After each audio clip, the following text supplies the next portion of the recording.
Hi, I'm Michael. And I'm Brooke, and this is Maker's Workshop. What are we doing today? I don't know. We have this blower. We are going to make a flaily-dancy arm guy. That's powered by this Makita 18-volt leaf blower.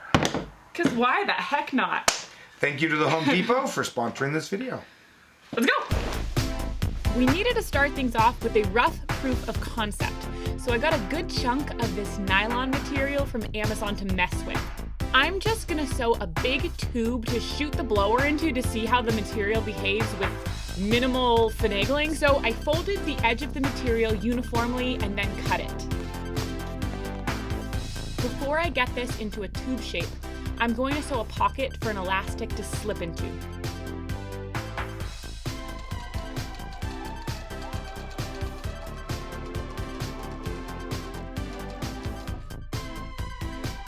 Next, I folded the fabric the long way and then stitched all the way up the side to create the tube. And then I flipped it inside out and slipped some 1/2 inch wide elastic into place and secured it with a bow so it'd be adjustable. And then it was time to jump into our first trial run. I 3D printed a simple ring for this first test that would hold the elastic band on the fabric tube. The purpose of this test was to see how the Makita blower worked with the fabric all on its own, directly blowing into the fabric. Nope. It didn't work. The blower kicks off plenty of great air pressure in a condensed column. It's just not possible to line up perfectly on the fabric tube, which resulted in this crumbling effect at the base of the tube. I needed to design a simple system to widen up this great airflow, but in a way that would diffuse the air evenly at the moment it hits the fabric tube so it won't crumble. The system I had in mind involved 2 3D printed components. The first is a simple reducer which widens the width of the airflow from the narrow width of the blower to a 6-inch tube, and the second a diffuser of some sort. The finished system should do something like this. The fabric needs to be attached to the diffuser, which will be shaped something like this. Using the same elastic method as the first prototype will be perfect because the elastic will hold the tube securely against the lip, even when the wind's pulling up against it. I hopped onto Onshape and designed the components to be 3D printed. I'm designing 3 different diffusers to try out because I wasn't really sure which would work the best, or if they'd even be that different at all. I'll go into the differences between all those in a little bit.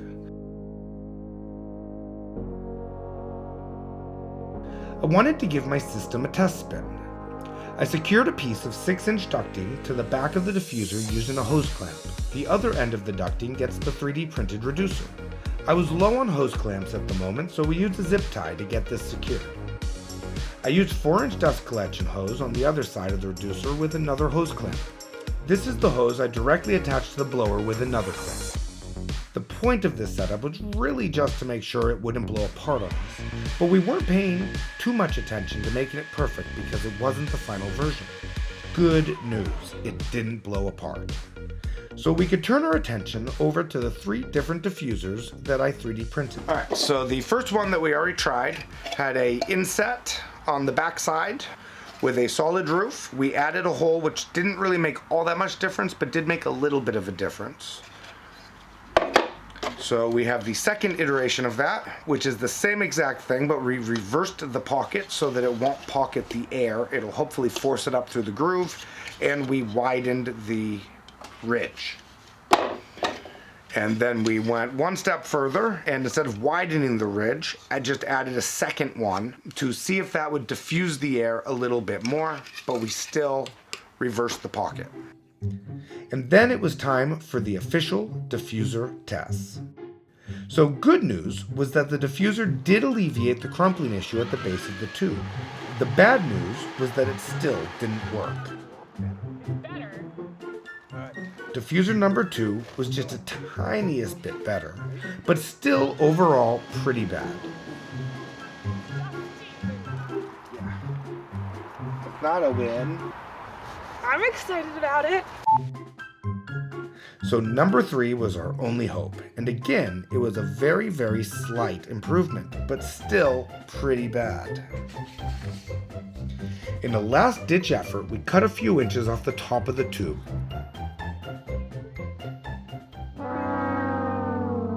And then it dawned on us that we should probably check how the battery was doing in the blower. It was pretty low, so we switched it out with a new one.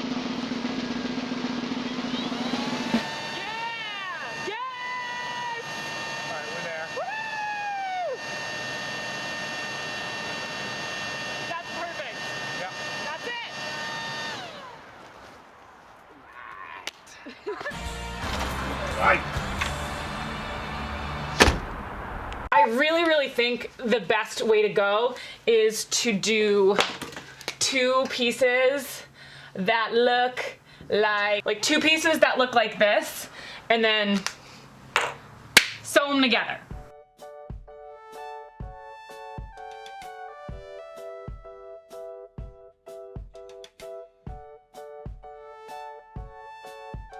Ta-da! I want to taper the head. I think that'll be a good idea. With the general vision down, it was time to get some real measurements going. To do this, I started by getting the dimensions of the prototype tube. Remember, I didn't actually really measure this all that exactly, so I didn't really know what the numbers were. I popped a guide rectangle with these dimensions into Illustrator to give myself an accurate sense of scale as I created the rest of the design.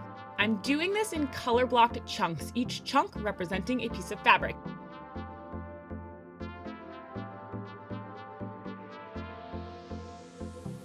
To make this into a pattern, I separated out each piece and got rid of those fill colors.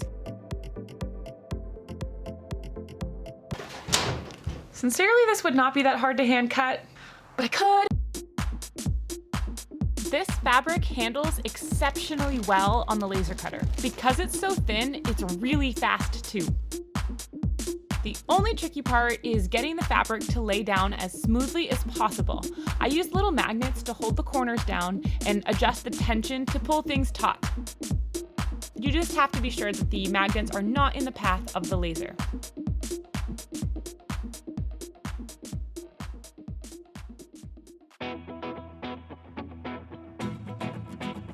And then it was time to lay everything out and sew this guy together.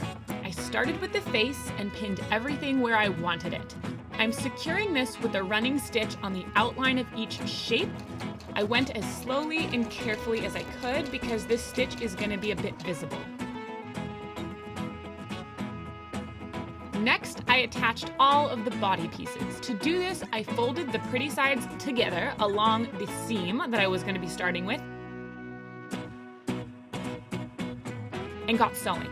In addition to speed, another benefit to the laser cut pieces is that everything was cut perfectly, so it lined up impeccably well.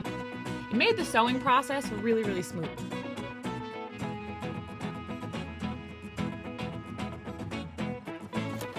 I slowly built up the first side. And then I made a second side. From here, the 2 good sides are gonna go together, and then I'm gonna do one really long seam around the perimeter of the whole thing, leaving holes at the ends of the arms and leaving a hole at the top. To get a really sharp looking finished product, here's a little tip. When I'm pinning these big pieces, I'm starting by pinning a few key spots where there's 4 seams all intersecting. And then I sewed this thing up.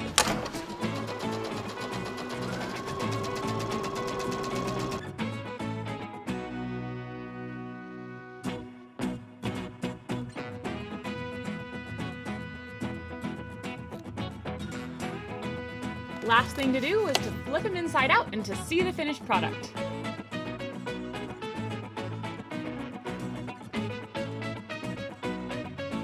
And I sewed on his super cool hairdo.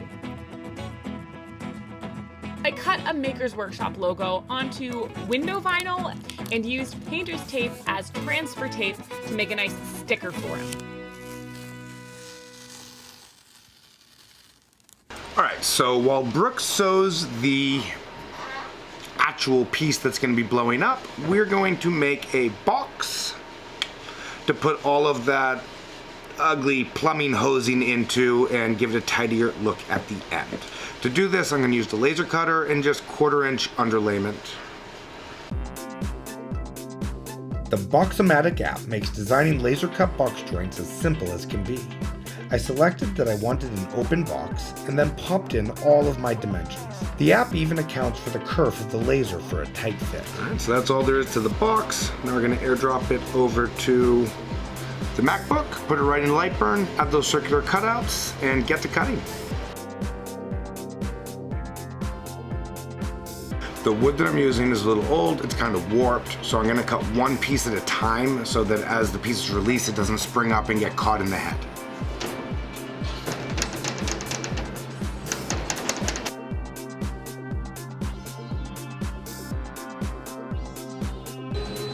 Actually, the board is so warped that I'm going to cut one line at a time so that I can refocus it for each line.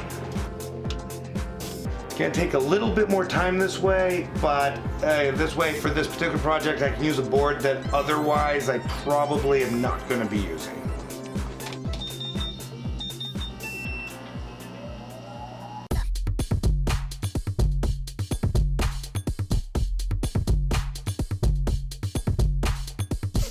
Doing this line by line worked out perfectly, and I had my pieces in no time.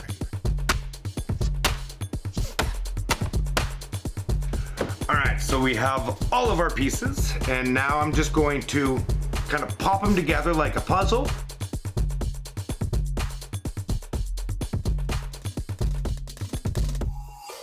I used painter's tape to tack together the outside of the box well enough that I could securely flip it over. I lined each seam with medium CA glue followed by activator spray. If I was doing a finished box, this is not the method of assembly I would use, but the advantage here is that it is instant.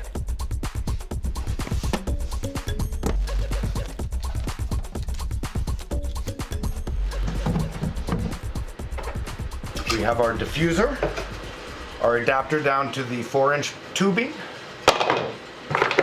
some pipe clamps,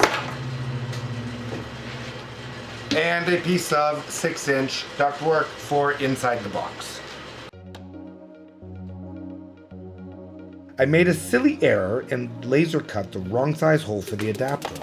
This was easy to fix with a jigsaw. And since we have that lip on there, it doesn't need to be perfect, because that is going to hide any little imperfections in our cutting. Next, I popped the winning diffuser number 3, into place. Flipping the box over, I could get the 6-inch tube secured to the other side of the diffuser with a hose clamp. I'm tightening these hose clamps with a Makita subcompact drill because this is the final draft and I want this to be nice and secure, with absolutely no room to lose pressure.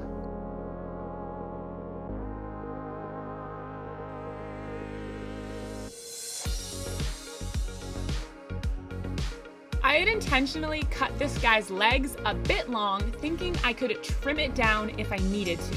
With the extra weight of the facial features and extra seams, he was just a bit too tall, so I snipped off a few inches, reinstalled the elastic, and gave him another go.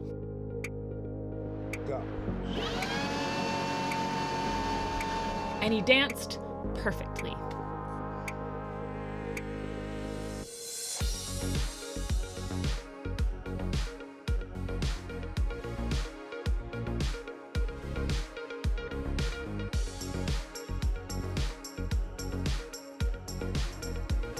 He is my new best friend.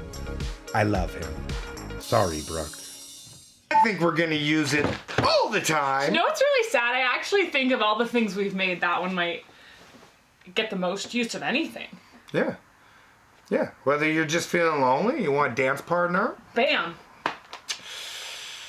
Looking to make a decorative display on your front yard. Bam. All right, that came out great. Way better than I thought that it would. I actually wasn't sure for a little bit there if we were gonna be able to pull it off. Yep. Because the first few iterations with 3D print like just were not working. But it worked. Of course it did. We didn't run it long enough to see how long it will run. Ooh. So that would be an interesting thing. Follow us over on Instagram to get the answer to that. I have to test it one day. Maybe we can just live stream it. And